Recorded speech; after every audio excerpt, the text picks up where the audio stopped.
Most knitters, whether they know it or not, have two stitch gauges for any given fabric. One gauge for that fabric worked flat, knitting in rows, and another gauge for that same fabric worked circularly, knitting in rounds. If you want to knit a circular project, but prepare for it with a flat swatch, you're liable to find that your swatching will lead to disappointment. Take a look at these two swatches. I knit both of them with the same yarn and the same needles, and to the naked eye they look more or less identical. But when we measure, we find that this one, which was worked flat, measures 5½ stitches per inch, and this one, which was worked circularly, measures 6 stitches per inch. That may not seem like a big deal, but consider this. 200 stitches at 5½ stitches per inch gives a fabric measuring about 36 inches, whereas 200 stitches at 6 stitches per inch gives a fabric of 33 inches. That's a difference of 3 whole inches, and 3 inches is enough to wreck the fit of any garment. And it's not all about gauge either. Some techniques, like stranded color work, are easiest for most knitters if they're worked in the round. Working a flat swatch for these techniques is often not only inaccurate, it's also insufferable. In short, if a project will be knit in the round, your swatches for that project should be knit in the round. And there's the problem. Most of us don't want to spend any more time than we must on swatching.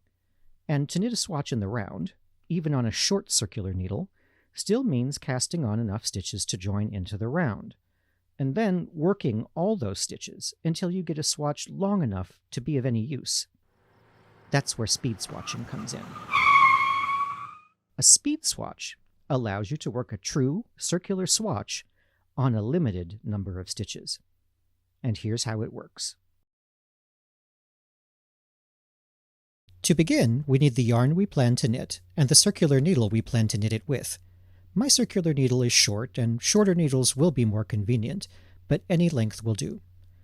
I've already cast on, because your cast-on method makes no difference, so use the one you prefer.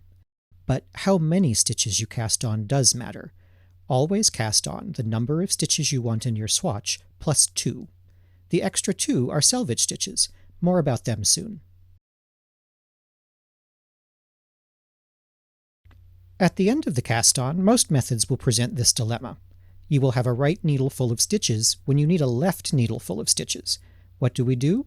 Without turning the work, slide your stitches to the other end of the circular needle. And there you go, a left needle full of stitches. And note that we did not turn the work. In speed swatching, I will remind you often, we never turn the work. Now all we need to start the round is working yarn at the right end of our stitches. So we take our working yarn, careful not to use the tail, and carry it behind the work, forming a nice long loop. Our right hand simply holds it in place. A note, when I say a long loop, notice how generous this loop is. If you try to make this loop small and tidy, your swatch won't be able to lie flat. And now we can begin to work the round. There's nothing particularly special about the way that we work the stitches within the round, although I seem to have made this last cast-on stitch a bit tight. Let's see, here we go. Get it through. Oh, stop embarrassing me in front of everybody. Come on now. There we go. And we're off to the races. But not even a doting aunt would want to watch me knit a plain row all the way through, so let's crank up some music and I'll see you on the other side.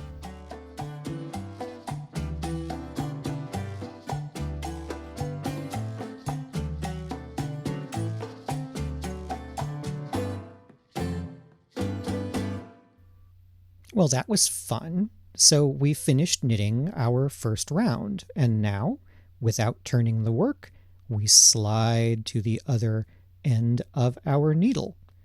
We pick up our working yarn, being careful not to catch the tail, and hold it at the right to form a nice long loop, and we are ready to begin knitting the next round. Every round will be done this way. Slide, make a loop, start the next round. And of course never turn the work. Now I'll finish the swatch, but you don't have to watch unless you really want to.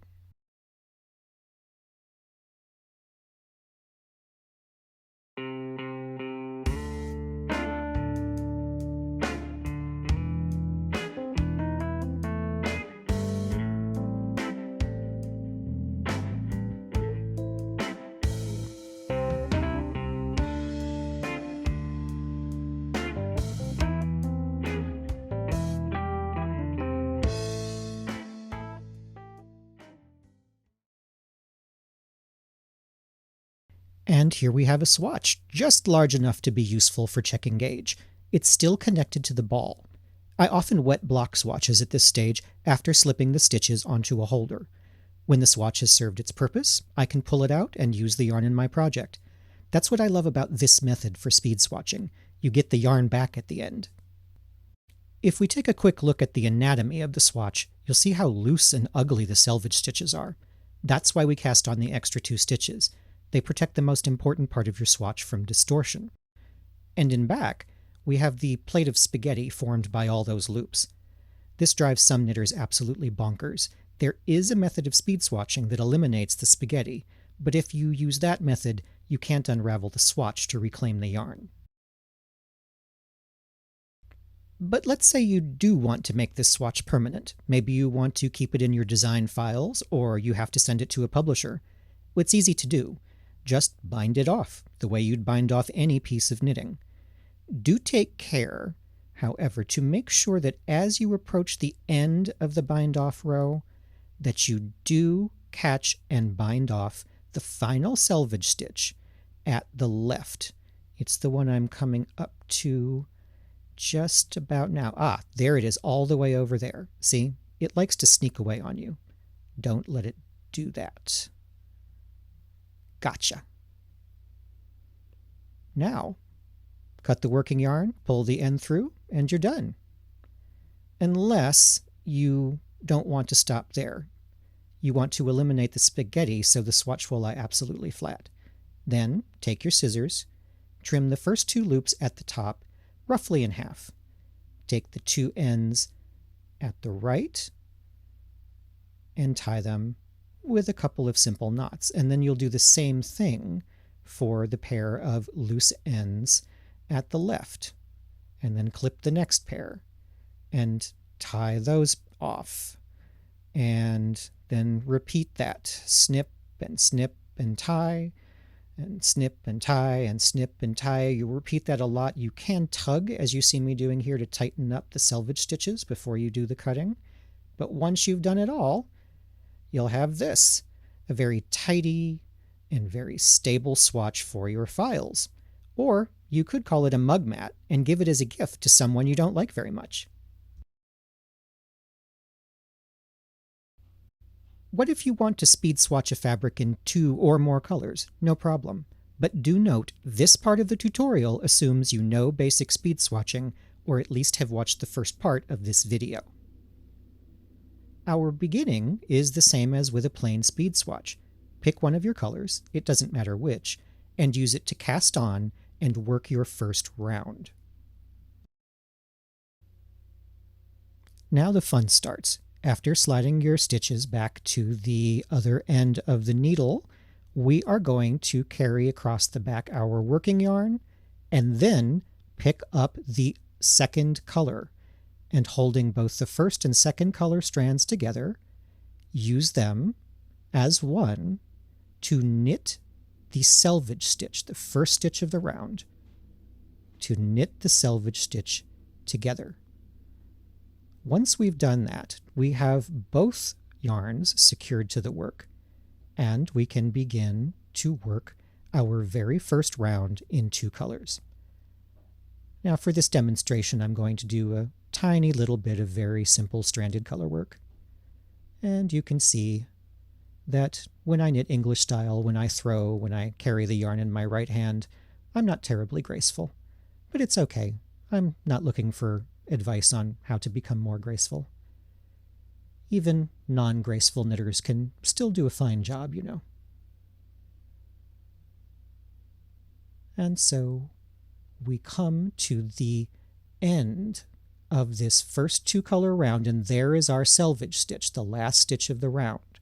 And as with every selvage stitch in a 2-color speed swatch, we will take both yarns, hold them together as one, and knit the selvage stitch with both of them held together. There's our first round. Rather nice. And now what do? Don't turn the work. Slide to the other end of the needle, and you're ready for the next round, and all we need to do is take both working yarns and loop them across the back. So our loop is made with both working yarns. And then, get out of here. And then we will, as always, hold both working yarns together as one and use them to knit that selvage stitch. And so we continue onward. I'm not fibbing when I tell you that learning to speed swatch really changed my life as a knitter. Not only have I become someone who actually swatches in the round for circular projects, instead of just saying that's what I do, but I've become more playful. Little swatches like this might be too small to check gauge, but it does allow me to test fabrics that I'd like to play with, and that makes me happy. Now, why not try it yourself? Thank you for watching. If you've enjoyed this video, please consider subscribing to my channel so you'll be the first to know about future episodes. Click like or leave me a comment to let me know your thoughts. And if you really liked what you saw, check out my Patreon campaign, where my patrons enjoy exclusive access to downloads, live streams, and other bonus material every week.